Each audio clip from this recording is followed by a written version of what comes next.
मैं प्रोफेसर सविन सिंह अपने भूगोल की व्याख्यान माला में आप सभी का स्वागत करता हूं। आज हम मानसून के उत्पत्ति से संबंधित तापीय संकल्पना पर चर्चा करेंगे।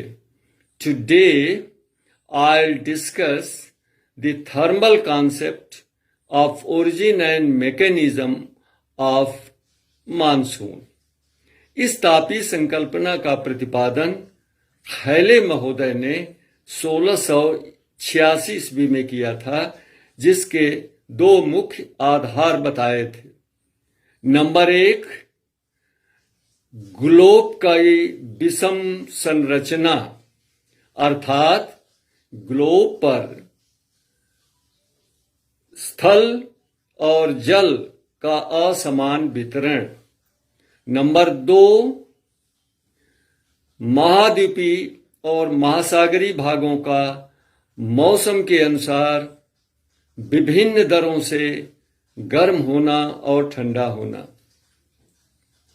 Halley propounded his concept of origin of monsoon, the thermal concept, in the year 1686. According to him, there are two basic factors which govern the origin and mechanism of monsoon. Number 1, heterogeneous character of the globe, meaning thereby uneven distribution of land and water surfaces. Number 2, differential rate of heating and cooling of the land and water surfaces in different seasons. According to thermal concept, during northern winters, the sun is vertical over Tropic of Capricorn in the southern hemisphere. That is called winter solstice, when the sun is vertical on Capricorn on 22nd of December. उत्तरी शीतकाल के समय, यानी उत्तरी गोलार्ध में जब शीतकाल होता है, तो सूर्य जो है मकर रेखा पर 22 दिसंबर को लंबवत होता है दक्षिणी गोलार्ध में। इसे हम विंटर सॉल्स्टिस कहते हैं। नतीजा क्या होता है कि उत्तरी गोलार्ध में अत्यधिक ठंडी होने के कारण उच्च वायुदाब का निर्माण होता है, और हिंद महासागर के दक्षिण में ग्रीष्मकाल होने की वजह से निम्न वायुदाब का निर्माण होता है। During northern winters there is a high pressure because of intense cold, and there is a low pressure in the southern hemisphere because of summer season. उत्तरी गोलार्ध में हिमालय की स्थिति के कारण बैकाल झील और पेशावर के पास उच्च वायुदाब का निर्माण होता है, और हिंद महासागर के दक्षिणी भाग में निम्न वायुदाब का निर्माण होता है।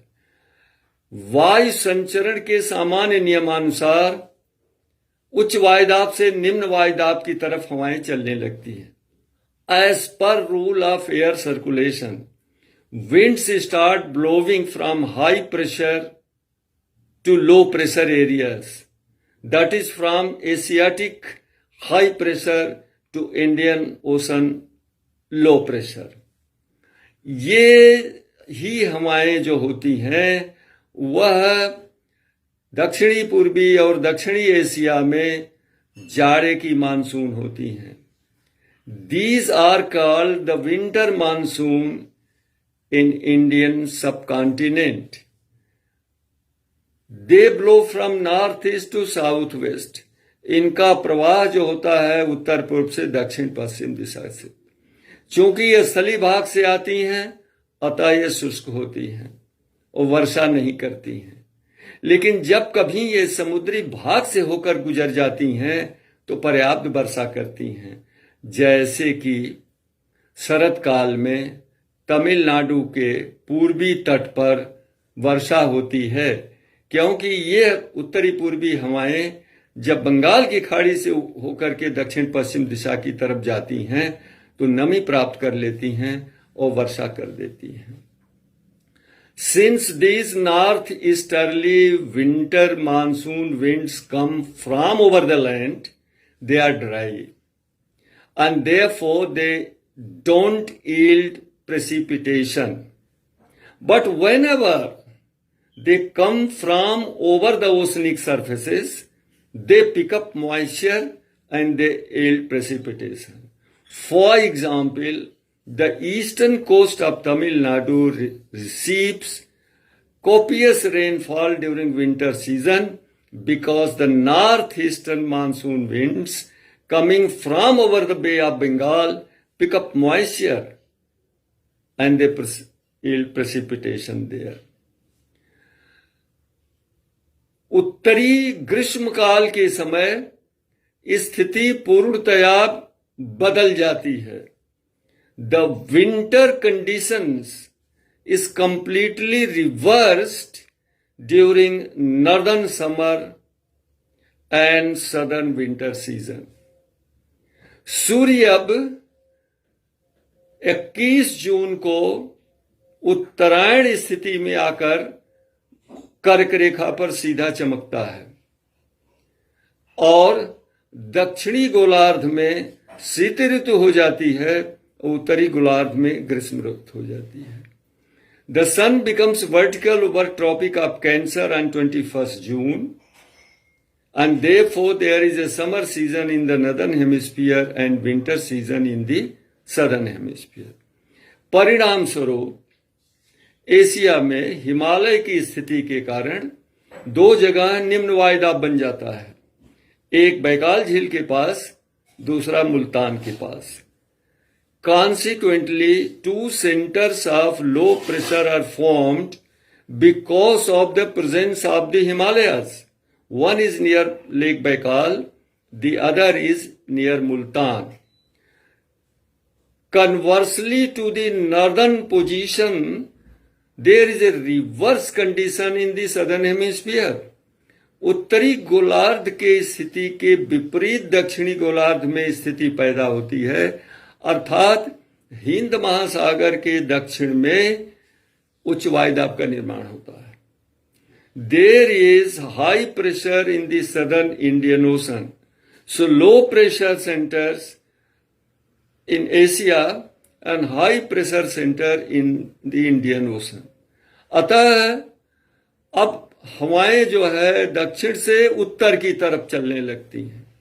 Consequently, with the result, winds start blowing from south, that is the southern part of Indian Ocean, to the north, means towards Indian subcontinent. The moment these winds cross over the equator, they turn northeastward and become southwesterly as per rule of Ferrel's law and effect of Coriolis force. जैसे ही ये हवाएं भूमध्य रेखा को पार करती हैं, Feral के नियमानुसार इनकी दिशा उत्तर पूर्व की ओर हो जाती है, यानी दक्षिण पश्चिम से उत्तर पूर्व की ओर चलने लगती हैं। ये दिशा में परिवर्तन फेरल के नियम के अनुसार और कोरियालिस फोर्स के प्रभाव के कारण होता है। Since these are called southwesterly monsoons or summer monsoon. Since these winds, meaning thereby southwesterly monsoon winds, come from over the oceanic areas, more specifically from over the Arabian Sea and Bay of Bengal, they pick up moisture and yield substantial precipitation over Indian subcontinents wherever they are obstructed. परिणाम स्वरूप ये दक्षिणी पश्चिमी monsoon हवाएं चूंकि समुद्र के ऊपर से आती हैं, अर्थात बंगाल की खाड़ी और अरब सागर के ऊपर से आती हैं, अतः पर्याप्त नमी धारण कर लेती हैं और जहां कहीं भी इनका पर्वतीय अवरोध होता है ये पर्याप्त वर्षा कर देती हैं। So this is the position, the winter monsoon and summer monsoon according to thermal concept of Halley. But this thermal concept has been severely criticized and several evidences have been produced against this concept.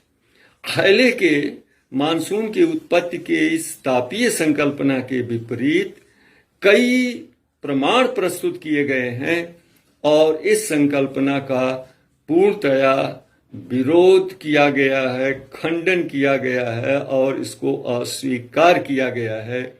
इसकी चर्चा हम अगले video में करेंगे। Thank you, धन्यवाद।